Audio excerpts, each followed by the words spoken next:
صباح الخير جميعا. أنا اسمي الدكتور أحمد طاهر. النهاردة هتكلم معاكم على توبيك مختلف شوية. أنا الحقيقة من حوالي 6 سنين كده لاحظت حاجة، إنه شركات كلها بيبقى عندها تايتل حد اسمه بزنس ديفلوبمنت مانجر، رايت؟ وبعد شوية بقى بزنس ديفلوبمنت دايركتور، وبعدين بقى عندنا حاجه كمان اسمها تشيف ديفلوبمنت اوفيسر، وفضلت الحاجات دي تكتر. ودلوقتي ما فيش شركه لوكال ولا مالتي ناشونال تقريبا من الشركات الكبيره ما عندهاش التايتل ده، حد بتاع بزنس ديفلوبمنت.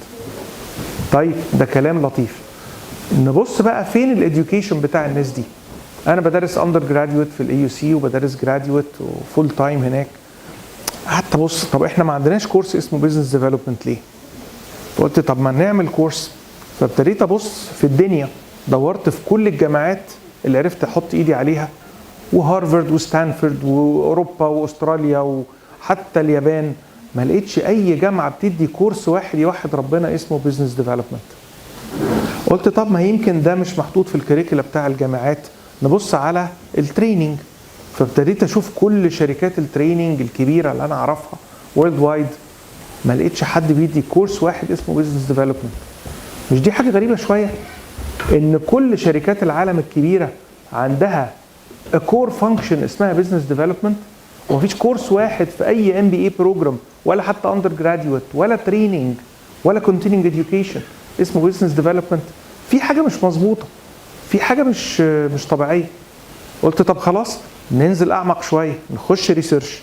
رحت داخل على جوجل سكولر بقى والحتت اللي فيها المقالات العلميه كلها، مش حاجه اسمها بزنس ديفلوبمنت، محدش كتب عليها حاجه خالص. قلت لا، في حاجه مريبه هنا، في حاجه مش طبيعيه. فابتدينا نفكر انه هنعمل ايه علشان خاطر نقدر نسد الفجوه الكبيره دي. انا كراجل بتاع ماركتينج لما بلاقي فجوه ببقى عاوز يعني ده هي دي، احنا السوق اللي بيلاقي فجوه بيعمل منها الاوبورتيونيتي كبيره جدا. فابتديت افكر ان انا اكتب كتاب في البيزنس ديفلوبمنت. اهم حاجه في البيزنس ديفلوبمنت او في اي علم في الدنيا، اي علم في الدنيا عباره عن انه ايه؟ الطب، التمريض، الهندسه، اي حاجه هي بودي اوف نوليدج. حاجه اسمها بودي اوف نوليدج، مجموعه معارف الواحد لو عرفها نقدر نقول عليه اهو ده كده بقى مهندس معماري، لانه عرف شويه الحاجات دي، هندسه وصفيه على مش عارف ايه، على تصميم معماري، على شويه مبادئ كده وتخطيط عمراني ومش ده كده بقى مهندس معماري. مهندس ميكانيكي عنده بودي اوف نوليدج شويه مختلف لكن يعني نفس الروح، وهكذا. الطب تخصصات، كل تخصص عباره عنه بودي اوف نوليدج، شويه حاجات تعرفها تبقى انت كده دكتور عيون، شويه حاجات تعرفها تبقى انت كده دكتور مسالك and so on and so forth. فقلنا طيب يبقى البيزنس ديفلوبمنت علشان نكتبه يبقى لازم يبقى فيه البودي اوف نوليدج ده، اللي هو مجموعه المعارف اللي هي مع بعضها تشكل يعني ايه بيزنس ديفلوبمنت، اللي هي الانسان لما يعرفها يستحق تايتل بتاع بيزنس ديفلوبمنت. فابتديت ان انا احط الخطه بتاعت الكتاب، والخطه بتاعت الكتاب وصلت انها طلعت لي ان في 14 حاجه تقريبا الانسان محتاج يعرفهم عشان يقول على نفسه بيزنس ديفلوبمنت. ازاي انا حكمت الحكم ده اذا كان اصلا بزنس ديفلوبمنت ملوش تعريف علمي؟ فكان اول حاجه لازم اعملها ان انا قعدت اذاكر واجتهد لحد ما احط تعريف علمي يعني ايه بزنس ديفلوبمنت، ازاي اقدر اميزه عن العلوم التانية اللي شبهه زي الماركتينج، زي علم السيلز مانجمنت، زي علوم تانية كتير. فيبقى لازم الاول نعرف العلم. خلاص؟ طيب نبتدي نبص. ده الكتاب اللي انا كتبته بتاع بيزنس ديفلوبمنت. الكتاب ده طلع على فكره من حوالي 10 ايام، وعشان كده هو احمد لما كلمني قال لي عايزين حضرتك تدينا محاضره، فده اللي كان على بالي. فده الكتاب لسه طالع اهو بقاله 10 ايام، لحق المعرض الحمد لله. فهنتكلم عليه. فاول حاجه التايتل سيز ات اول. الصوره الحقيقه اللي رسمها يعني واحد من ولادنا، شخص جميل قوي. انا هخش معاكم في الفاونديشنز بتاع ده الديفينيشن اللي انا حطيته للعلم. الديفينيشن ده بيقول انه business development is the function الحاجات اللي بالاحمر دي لان هي ليها معنى كبير. اتس ا فانكشن. معنى انها فانكشن انها زيها زي الماركتنج، زي الفاينانس، زي الاتش ار. it is a function responsible for what? initiating and realizing. initiating يعني معناها ان انا اقوم حاجه، اقوم حاجه. alright. وريلايز يعني ادرك. الادراك في اللغه العربيه ليه معاني كتير، وريلايز في اللغه الانجليزيه ليها نفس المعاني. دول من الكلمات الغريبه. يعني ادراك في اللغه العربيه ليها الادراك الذهني، وريلايز برضو كده. اي ريلايز يعني انا ادركت، انا فهمت، نفس الحكايه. وادراك يعني يدرك الشيء، يعني يوصل له. وريلايز في الانجليش برضو when you realize something يعني you reach it, you get it. فالكلمه دقيقه وترجمتها هتبقى ادراك. فهو ان انا ابتدي وادرك the full non-organic growth potential. الجروث بوتنشال هو ايه؟ اللي لما يقول لك ان واحد يعني وصل لكل اللي يقدر يوصل له، هو ده الجروث بوتنشال. انه كبر، عمل كل اللي يقدر يعمله. يعني الانسان ده استغل طاقاته وامكانياته ومواهبه، استغل كل اللي عنده عشان يوصل لاقصى حاجه عنده. وده اللي احنا بنحاول نعمله في المستشفى هنا مع كل الناس. في البيزنس هي نفس الحكايه. هو الشخص البيزنس ديفلوبر هو الشخص اللي جوه المؤسسه اللي بيزق عشان يجيب اقصى حاجه المؤسسه دي تقدر تعملها. alright. فده مفهوم النون. ايه بقى حكايه نون اورجانيك دي؟ الجروث في البيزنس في منه اورجانيك وفي نون اورجانيك. احنا كهيومن بينجز الجروث بتاعنا كله اورجانيك، كله بيجي من جوانا. فعشان كده ليه ليميت اللي هو ربنا حطه لنا. لكن في البيزنس ليها اورجانيك اللي هو من جوه. يعني انا بعمل حاجه معينه، اقدر اعمل، انا بعمل ماركتنج كونسلتنسي، انا عندي شركه بتاعت ماركتنج كونسلتنسي، بنكبر من جوه، بنعمل مور اند مور ماركتنج كونسلتنسي، ناخد شركات اكبر، عمليات اكبر، فنكبر. كل ده اورجانيك جروث. alright. بعد كده في بقى نون اورجانيك جروث. النون اورجانيك جروث يعني ابتدي اعمل ايه؟ ابتدي ارجع خطوتين لورا وبص على هو انا بعمل ايه بالظبط؟ ايه المهاره اللي عندي؟ فانا عندي مثلا مهاره الكونسلتنج. طب ليه انا حددها في الماركتنج بس؟ طب ليه ما اخشش في اتش ار عشان ما عنديش نو هاو اجيب اكسبرتس كونسلتنتس ونشتغل اتش ار ونشتغل. فيبقى انا رجعت خطوه لورا، بدل ماركتنج كونسلتنسي قلت هاخد الكونسلتنسي كلها. وممكن ككونسلتنسي بدل ما اخد كونسلتنسي بس ابتدي ابص على التريننج اللي هو ابن عمنا. يعني ما هو انا عندي ناس عندها خبره وبتشتغل بتبيع كونسلتنسي، لكن الناس دي كمان ممكن تطلع تعمل تريننج زي ما انا بعمل دلوقتي. يبقى ممكن نخش في التريننج اند سو اون. ده ان انا بجيب الفول بوتنشال بتاع الريسورسز اللي معايا.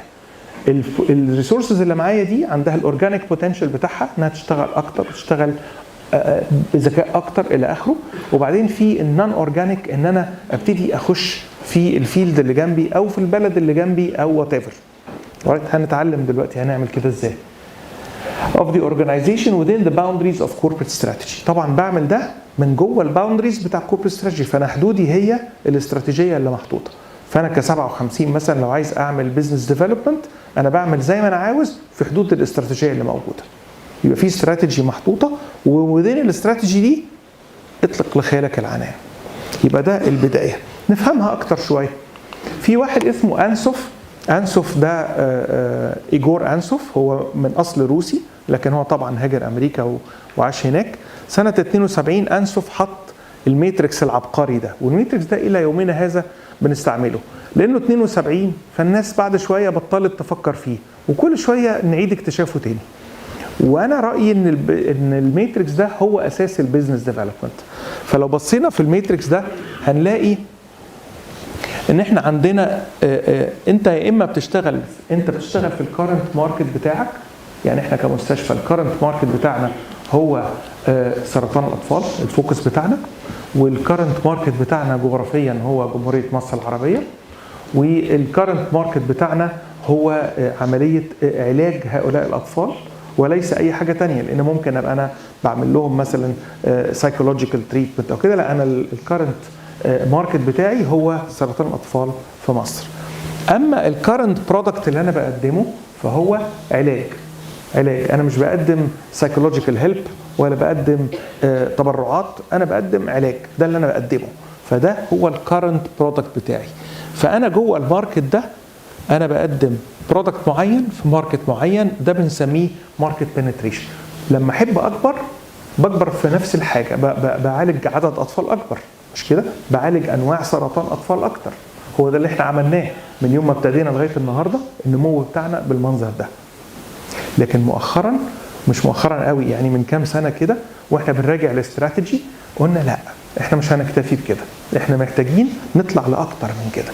احنا هنخش في اي حاجه ممكن تساعد الاطفال دي انها تخف اكتر وتخف اسرع وتخف بفلوس اقل عشان اقدر اعالج اطفال اكتر، اوكي، وفي وقت اقل. فبالتالي ابتدينا ان احنا نبص على برودكت ديفلوبمنت وابتدينا نبص على ماركت ديفلوبمنت. فالبرودكت ديفلوبمنت ودانا فين؟ البرودكت ديفلوبمنت ابتدينا نبص على حاجات زي السايبر نايف، حاجات زي المشاريع اللي المستشفى بتعملها علشان تتوسع اكتر في عمليه العلاج بتاع الاطفال. احنا لسه ودينا الكارنت استراتيجي بتاعتنا، احنا ما رحناش قلنا الله احنا عندنا دلوقتي نو هاو قوي جدا ان احنا ندير مستشفيات بكفاءه عاليه، يلا نعمل مستشفى جديده بقى بتعالج مثلا سرطان الكبار، او يلا نعمل مستشفى جديده حتى بتعالج الاطفال بس من غير السرطان، مستشفى عام للاطفال. ممكن نعمل كده، خلاص، ده نون اورجانيك جروث، ده مش جروث مننا فينا، لا ده حاجه جديده، بس مش هنعمل كده. ليه؟ استراتيجي ما بتقولش كده، استراتيجيه ما قالتش كده. الاستراتيجيه بتقول ان احنا نمحي السرطان من الطفوله، طفوله بلا سرطان، هو ده السلوجان بتاعنا، طفوله بلا سرطان. فمستشفى اطفال عام مش هيحقق ده، مش هيحقق ده، يبقى احنا كده خرجنا بره الاستراتيجيه. اوكي، حلو. فده وبعدين عملنا ماركت ديفلوبمنت، عملنا شويه ماركت ديفلوبمنت. على سبيل المثال احنا عملنا حاجه اسمها سيرفيس سيربلس، متهيألي كلكم حضراتكم عارفين، خلاص. فالسيرفيس سيربلس اللي احنا بنعمله ان احنا عندنا بعض السيرفيسز زي الاجهزه والاشعه والى اخره اللي هي ممكن انها تضيف في الوقت اللي الاطفال مش محتاجاه فيه لان الدكاتره مش موجودين، فبنقدر ان احنا نضيف بيه ريفينيو للمستشفى وريفينيو للناس كمان اللي بتشتغل جوه المستشفى. طيب، وابتدينا كمان في الماركت ديفلوبمنت بتاعنا عملنا حاجه هنا unrelated diversification، اللي هو كان التيم بتاع الاي تي، التيم بتاع الاي تي اللي احنا خرج في كيان مستقل وابتدى ان هو يبيع السيرفيس بتاعته للمستشفى ويبيعها للاخرين، مش كده؟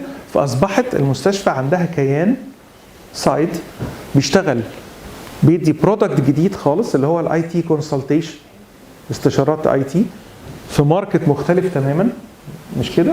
فاصبح عندنا هنا كمان، يعني المستشفى هنا بتعمل بزنس ديفلوبمنت، طبعا بتعمل بزنس ديفلوبمنت بس جوه الاستراتيجي.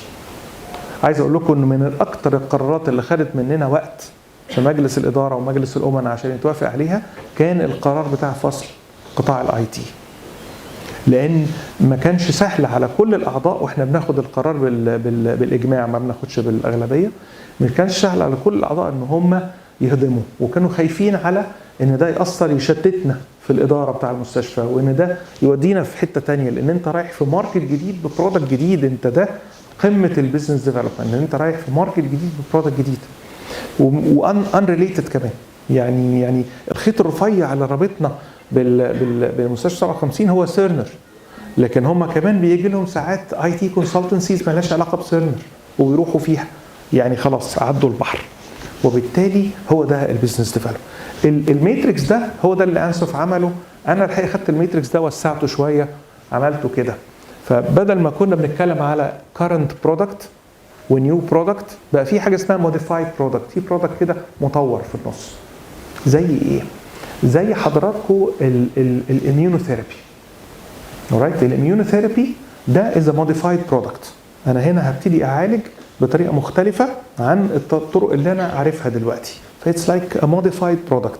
اتس نوت ا نيو برودكت، اتس ا موديفايد برودكت. هو منتج شبه اللي انا بعمله بس مطور شويه. وفي حاجه اسمها expanded market وفي نيو ماركت. الكرنت ماركت بتاعي انا عارفه سرطان اطفال. الاكسباندد ماركت ممكن يكون اللي هو السيرفيس سيربلس، ده اكسباندد ماركت. النيو ماركت از توتالي نيو ماركت، توتالي نيو ماركت، ماركت انا مش فيه اصلا. على سبيل المثال انا متصور ان احنا ممكن، بس احنا لسه ما عملناش ده خالص، ان احنا ممكن نانجيج في تيلي ميديسن مع مستشفيات سرطان اطفال بره مصر.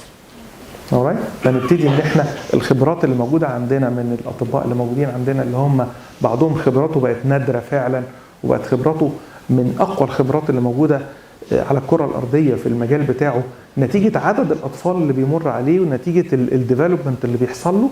فاحنا عندنا opportunity for telemedicine. telemedicine ده is a totally new market. انا هنا ببيع كونسلتنسي طبيه في امريكا، او ببيع كونسلتنسي طبيه في انجلترا. وانا بتكلم كده عشان ما حدش يفتكر ان انا بتكلم على ليبيا والسعوديه وكده، لا انا بتكلم كده. فبالتالي ده كده نيو ماركت. فعندنا كارنت ماركت، عندي اكستندد ماركت، عندي نيو ماركت، ومن هنا يطلع لي الماتريكس فيه وسع جدا. المربع ده ماركتنج، المربع ده ماركتنج، المربع ده كله ماركت بنتريشن، ده شغل هبه وهب، ماركتنج دايركت. اما بقيه المربعات دي كلها، كل دول بزنس ديفلوبمنت. فباستثناء هذا المربع كل المربعات الزرقاء دي بزنس ديفلوبمنت. alright. فالبزنس ديفلوبمنت طبعا انا عشان كده فتحت الماتريكس عشان يبان. في الماتريكس الاصلي هم الثلاث مربعات دول، هم البزنس برودكت ديفلوبمنت، ماركت ديفلوبمنت، دايفرسيفيكيشن، سواء ريليتد او ان ريليتد. لكن لما نكسباند القصه نشوفها اكتر شويه، ان احنا كل المربعات الزرقاء دي بزنس ديفلوبمنت. اوكي. فكده احنا عرفنا العلم ببساطه شديده هو كل النون اورجانيك جروث اللي ممكن البيزنس ينجيج فيه، اللي ممكن البيزنس يخش فيه. فانا عندي الكرنت برودكت في الكرنت ماركت، المنتج الحالي في السوق الحالي، دولت هم الشغل بتاعي، وده اللي بيعمله الماركتينج والسيلز بتوعي. اما ما يتعدى المنتج اللي انا ببيعه للسوق اللي انا ببيع فيه، كل ده بيسميه بزنس ديفلوبمنت، او بالعربي تطوير اعمال. فانا بطور الاعمال، بطور البيزنس بتاعي. طيب عشان نتصور يعني ايه بزنس ديفلوبمنت، انا قلت ده في تشابتر 2 ابتديت اشرح، قلت طب تعالى نقول ان احنا الشركه ايا كان مجالها جابت بزنس ديفلوبمنت جديد، جابت شخص بتاع بزنس ديفلوبمنت، عينت بزنس ديفلوبمنت مانجر لاول مره. الراجل ده او الست دي محتاجين يعملوا ايه؟ هيعملوا ايه؟ اول ما يخش كده بيقول لك فيرست 90 دايز، عندنا في الاداره دايما يقول لك في اول 90 يوم هتعمل ايه؟ في اول 90 يوم خلاص، يعني اول 3 اشهر هيعمل الاتي. حطيت له الخطه بتاعته. الخطه دي جايه من جوب ديسكريبشن فور بزنس ديفلوبمنت، جمعتها من عدد كبير جدا من الجوب ديسكريبشنز، ريسيرش كده على كل الجوب ديسكريبشنز بتاع البيزنس ديفلوبمنت اللي موجوده. فبالتالي الشخص اللي هيجي ده، الراجل ده او الست دي، انا في الكتاب سميته ايه مش فاكر، سميته ادم تقريبا. فقلت لهم انه ادم ده لما يجي هيعمل ايه؟ هيعمل 3 حاجات، 3 مجموعات رئيسيه. اول حاجه لازم يفهم المكان من جوه. يفهم المكان من جوه يعني يعمل ايه؟ يعني اول حاجه يدي كود الاستراتيجي. احنا قلنا في الديفينيشن اخر كلمه فاكرين within the boundaries of the corporate strategy. يبقى اول حاجه يفهمها، يجيب الاستراتيجيه ويفهمها، يقعد يقراها ويفهمها. فيجيب الشغل اللي عملناه مع وائل ومع عمرو عثمان، ويجيب الاستراتيجي ويقعد يقراها ويفهمها كلمه كلمه. لو قرا وفهم الاستراتيجي كلمه كلمه، ابتدى يبقى يلم الحدود بتاعه تفكيره المفروض تبقى فين، عشان ما يروحش يفكر في يقول لنا عايزين نعمل ما اعرفش ايه، يعني ما يقول لناش كلام مش واقعي او مش معقول. الحاجه الثانيه لازم يبص هو احنا اهدافنا ماليا شكلها ازاي، لان اي مؤسسه في الدنيا في الاخر حتى 57 احنا بيحكمنا احنا مواردنا قد ايه. والموارد دي مش مال بس، الموارد دي اهمها موارد بشريه، وبعدين امكانيات فيزيكال يعني المستشفى والكيان اللي احنا فيه ده هو، وبعدين الاكويبمنت كمان اللي في المستشفى وهكذا. لكن الحقيقه كل ده بيترجم في الاخر الى فلوس. لازم يبقى عندنا، احنا هنا نون بروفيت، فاحنا لازم يبقى عندنا فلوس تكفي الاوبريشن بتاع المستشفى. والاوبريشن دي مفهومها واسع جدا بالنسبه لنا كمجلس امنا وكمجلس اداره. الاوبريشن مش مجرد ان احنا فقط نعالج الاطفال، احنا الاوبريشن عندنا يعني ان احنا نمحي السرطان من الطفوله. هو ده المفهوم في الاخر خالص، هو ده اللي احنا بنعمله. احنا بنعالج الاطفال دلوقتي عشان ده احسن حاجه نعرف نعملها، ولو لقينا حاجه احسن هنعملها. احنا هنفضل ورا السرطان، مش ورا الاطفال، احنا ورا السرطان لغايه لما نخلي السرطان ده زي الانفلونزا بالظبط. حد جاله سرطان بجد، طب خد ده او الدواء ده احسن، يعني الموضوع كده بسيط يعني، ان شاء الله هنوصل ما نوصل. فالفكره ان انت تبقى عارف الفيجن بتاعتنا شكلها ازاي، عشان اعرف اطور في كل ما هو يقربنا من الرؤيه دي، اللي يقربنا من الرؤيه بتاعتنا. بيبتدي يعمل الاينمنت مع الناس الكبار، فيبتدي يقعد مع الناس الكبار اللي في المستشفى في كل القطاعات، ويفهم منهم واحد واحد هو ايه اللي بيحصل. بيعمل عمليه معايشه، مش بس بيقعد يتكلم، لا ده بيعيش جوه كل اداره شويه. يقعد في الاداره دي يومين ثلاثه، وفي الاداره دي يومين ثلاثه، ويمكن في اداره معينه يقعد اسبوع، لحد ما يفهم بالظبط الاداره شكلها ازاي ومشاكلها ايه الى اخره الى اخره. ده اول فيز. الفيز الثانيه لازم يفهم السوق كمان، لان هو بيتكلم على امكانيات مكان وامكانيات سوق، فعايز يعرف ايه اللي في السوق. فيبتدي يبص على ريفيوينج كل الماركت ريسيرش اللي احنا عملناه في السوق بتاعنا. احنا اي مؤسسه كويسه ناجحه زي 57، احنا طول النهار بنعمل ماركت ريسيرش، بنفهم الناس شايفانا ازاي، بنفهم الناس اللي غيرنا، البدايل الاخرى اللي موجوده قدام المريض شكلها ايه. خلاص، احنا احد مشاكلنا ان كل البدايل الاخرى اللي قدام المريض سيئه جدا، والفرق بيننا وبينها كبير قوي. هي دي مشكله بالنسبه لنا؟ مشكله، لان كل طفل عنده سرطان في مصر عاوز يجي المكان ده. دي حاجه حلوه ولا حاجه وحشه؟ ليها جانب حلو طبعا، بس ليها برضو جانب تاني، ان انا ما عنديش الكاباسيتي ده كله. وانا عاوز اعالج بجد، وعاوز ادي كل طفل اقصى اهتمام ممكن، وانا بعمل كده وما اعرفش اعمل غير كده. بس عشان اعمل كده ما اقدرش اعمل كده وعندي ويتنج ليست فيها 100 واحد واقفين. فهنا كان لازم نطور شغلنا ونطور سرعتنا ونطور كل حاجه علشان اقدر اتفاعل مع ده.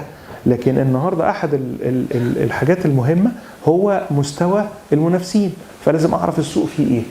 كمان مهم جدا ان انا اعمل competitive intelligence، هفهمكم يعني ايه competitive intelligence.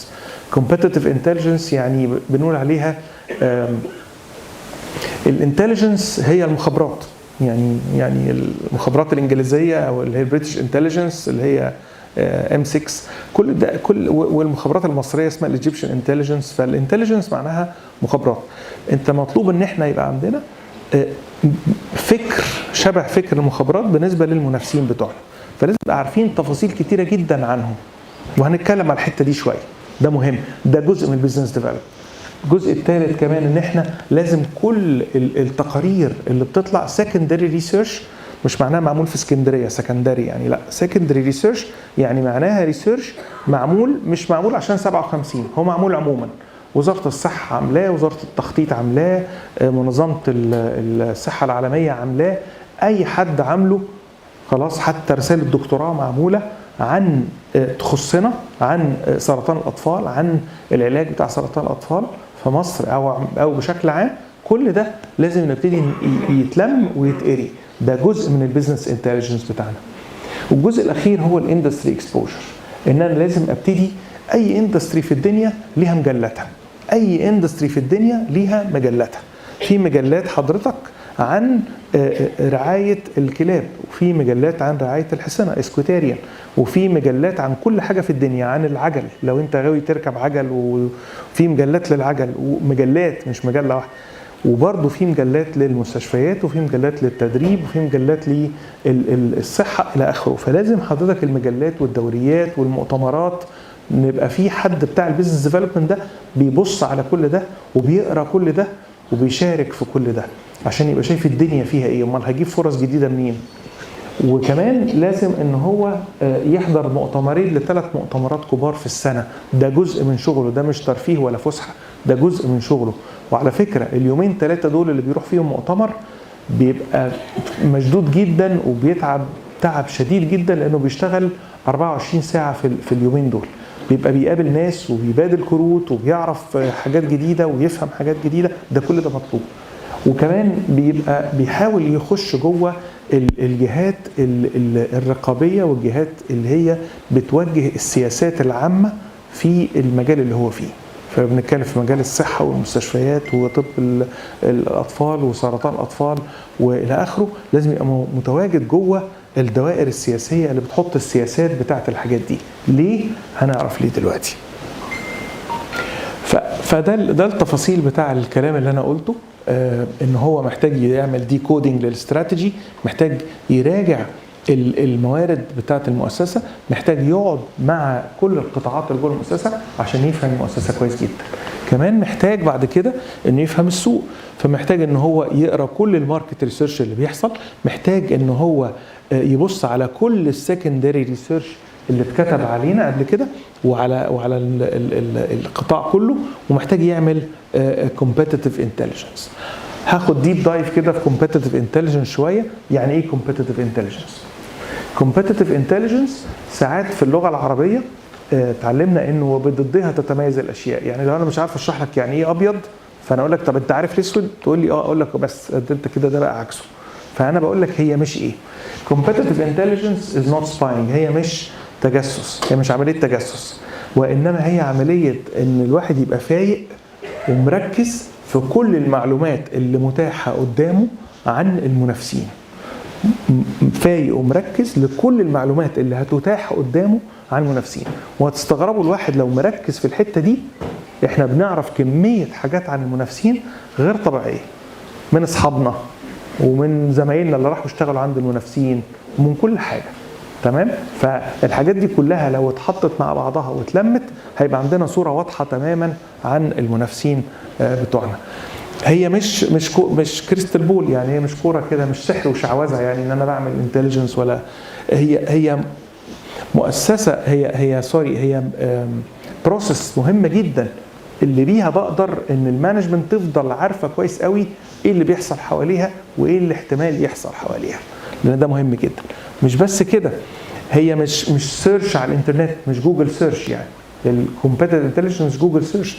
الكومبيتيتيف انتليجنس ده القصد منه ان انا اعرف الفجوات موجوده فين في العلاج، والمشاكل موجوده فين، وايه الحته اللي انا اقدر اخش فيها وديفلوب بزنس اكتر شويه. ما هياش حاجه كده وان سايز يعني زي الشراب الاول سايز، لا دي بتيجي بصور كتيره ومقاسات كتيره حسب انت بتدور على ايه وشغال في ايه بالظبط.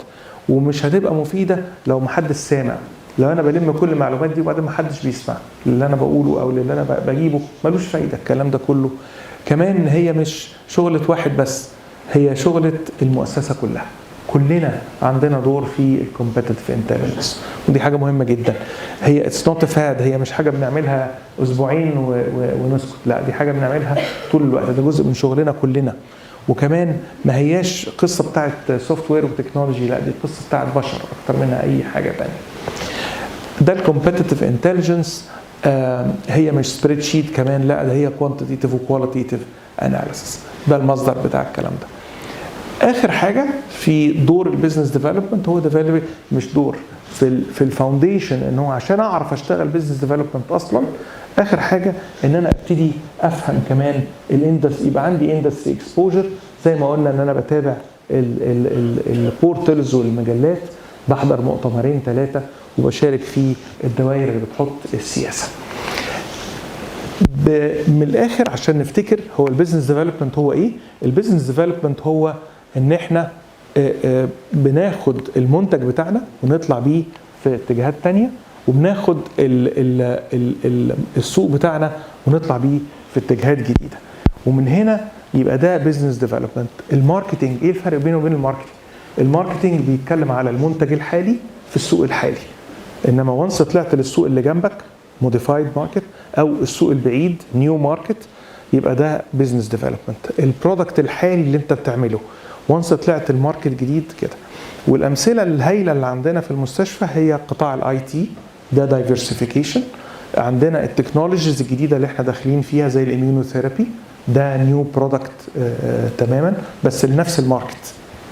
الاي تي نيو برودكت في نيو ماركت، انما الاميونوثيرابي ده نيو برودكت بس لنفس الماركت بتاعي. خلاص. وفي حاجات عملناها احنا بناخد نفس البرودكت بنطلع فيه في ماركت جديد، ساعات بناخد نفس البرودكت بتاعنا ده وبنطلع بيه في ماركت جديد. خلاص، اللي هو ايه؟ السيرفيس سيربلس، زي الاجهزه اللي بنشغلها بعد الظهر، ده نفس البرودكت اللي موجود، هي نفس الاشعه بنفس الطريقه، بس بطلع لماركت جديد اللي هم مش اطفال، اللي هو من خارج المستشفى. كده اديتكم فكره عامه عن البيزنس ديفلوبمنت. بعد كده تقول لي طب وخلاص ما انت كده قلت لنا كل حاجه. لا لا لا، لسه بقى التطبيق بتاع الكلام ده. يعني لما نيجي نعمل جروث، بنعمل جروث ازاي؟ انا ممكن ان انا نفسي اكبر، ممكن اعمل سبين اوف زي قطاع الاي تي، لكن ممكن كمان اعمل اكوزيشن، ممكن اشتري حاجه. يعني احنا في وقت من الاوقات رحنا بصينا على المستشفى هنا اسمها هيرمل تقريبا، مش كده؟ اللي جنبينا، وكنا هنعمل تيك اوفر عليها لولا اولاد الحلال طبعا ما عجبهمش. فاحنا كنا خلاص كنا اباوت ده اكوزيشن. مستشفى مبنيه كويس جدا، وكان في فرصه وكان في توجه عام ان احنا ناخدها وتبقى دي الامتداد بتاعنا بدل الامتداد اللي بنبنيها دي، ولكن ده اسمه اكوزيشن. خلاص في حاجه ثانيه ان انت تعمل جوينت فينشر، زي ما احنا عملنا جوينت فينشر لفتره مع جامعات عشان نقوي قطاع التدريب عندنا، لان التدريب جزء مكون اساسي جدا. التدريب ورفع الوعي والنولج مكون اساسي من نجاح 57، مكون مهم جدا من 57. انا فيري براود ان النهارده الناس اللي موجوده دي فيهم كل حاجه، فيهم الاطباء وفيهم التمريض وفيهم زملائنا كلهم، وده حاجه مهمه جدا. كل القطاعات ممثله. فازاي ان انا اقدر اعمل شراكه جوين فينشر؟ وارد جدا ان انا اعمل توتالي نيو انتيتي، يعني اعمل كيان جديد زي ما عملنا في الاي تي، كيان جديد خالص ياخد الراي دي ويمشي بيها. اشمعنى بزنس ديفلوبمنت واشمعنى النهارده في 57؟ لان القانون اتغير، قانون الجمعيات والهيئات العامه اتغير. النهارده القانون الجديد بيسمح للمؤسسات الخيريه انها تؤسس شركات، الشركات دي ارباحها بتدعم المؤسسه. يبقى انا كده النهارده هو ده وقت البيزنس ديفلوبمنت، ده وقت البيزنس ديفلوبمنت في 57. طب هي بس عشان كده؟ لا، هي علشان ما نقدرش في النمو اللي احنا بنعمله ده احنا محتاجين فلوس اكتر. يعني انا لما كنت بصرف على 1000 مريض غير لما بصرف على 3000 مريض غير لما اصرف على 10000 مريض، فطبعا اكيد انا محتاج فلوس اكتر. طب انا بجيب منين؟ من التبرعات. التبرعات هتقدر تسندني لحد فين؟ ليها حدود، ليها حدود لاسباب كتيره. المتبرعين عندهم فتيج، وكمان المؤسسات التانية المنافسه اصبحت شرسه جدا، وبعدين في بعض الاحيان بقت غير شريفه. فبالتالي انا لازم اوجد sustainability او استدامه في البيزنس ديفلوبمنت. لازم الاقي sustainability في البيزنس ديفلوبمنت، لاني مش هقدر الاقيه في الماركتنج. الماركتنج كتر خيره بيعمل اقصى ما يستطيع، واحنا رول موديل مش في مصر، في العالم احنا رول موديل للقصه دي، ولكن مش كفايه للاسف. فانا مضطر ان انا اروح لحاجه تانية اسمها ايه؟ اسمها بيزنس ديفلوبمنت. وعشان كده المحاضره دي النهارده، وعشان كده الاهتمام بالبيزنس ديفلوبمنت النهارده في 57 وفي مؤسسات كتير جدا. لان في مؤسسات كتيره جدا لما بتوصل لاخر الماركت بتاعها بتضطر ان هي تروح في حته تانية. احكي لكم حكايه صغيره خالص. انا سنه 99 شركه رايا كانت 8 شركات صغننه كده، وبعدين قعدوا مع بعض وقالوا احنا لازم نتوحد ونتكتل ونعمل شركه كبيره، ونعمل اكبر شركه انفورميشن اند كوميونيكيشن تكنولوجي في العالم العربي ده. وقعدوا قالوا كده طب نعمل ايه؟ قالوا طيب، فمدحت خليل اللي هو التشيرمان الى يومنا هذا قال لهم لازم نعمل استراتيجي، مش هينفع نعمل كده، نعمل استراتيجي.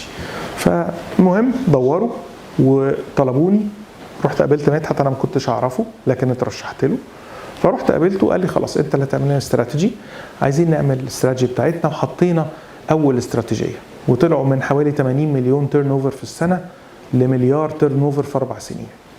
وبعد 4 سنين حطينا استراتيجي جديده وطلعنا من مليار ل 2.5 مليار. احنا كده بقينا سنه كام؟ 2004.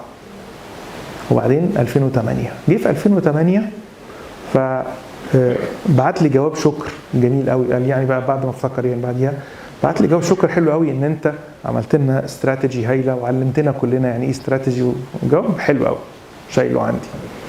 وبعدين قلت له طيب هنعمل استراتيجي الثالثه. قال لي لا احنا مش هنكمل في الاي تي. قلت له ليه؟ قال لي عشان احنا جبنا اخره خلاص، لو هاخد اكتر من كده من سوق الاي تي هضطر انزل بالمارجن بتاعي وهنزل بالستاندرد بتاعي، عشان انا خلاص انا بخدم كل الشركات الكبيره اللي ينفع اخدمها ببروفيت كويس بالنسبه لي. فانا هروح فين؟ بزنس ديفلوبمنت. بزنس ديفلوبمنت النهارده دخل في سوق ايه حضرتك؟ خضار وكول داتا سنتر وكول سنتر. ده ريليتد دايفرسيفيكيشن. ابتدى بدل ما يبيع كونسلتنسي بيبيع سيرفيس، لكن كمان هو دخل في الخضار ودخل في الازاز، عمل مصنع ازاز، ودخل في الريل استيت بتاع الاوفيس بيلدينجز، ودخل في المطاعم، عنده سلسلتين مطاعم دلوقتي. اول واحد بدا كول سنتر انا كنت معاه، وامان شركات البيمنت، وفوري. ايوه فاهم، اشرف صبري. ما هو سبين اوف، عمل سبين اوف وطلع بفوري زي قطاع الاي تي عندنا. وبعدين بعد كده مدحت عمل امان كمان، فبينافس نفسه لان السوق ده كبير وهيكبر جدا وما قدرش ياخد براند واحده، فحط 2 براندز. امان بتعمل حاجات كمان سمول ميديوم او مايكرو لونز وحاجات زي كده، فامان بتعمل حته زياده. لكن امان وفوري ليهم اب جد واحد، بلاش اب واحد، جد واحد. جد واحد لو طلعت خطوتين لورا هتلاقي نفس الكيان. ده كله بزنس ديفلوبمنت.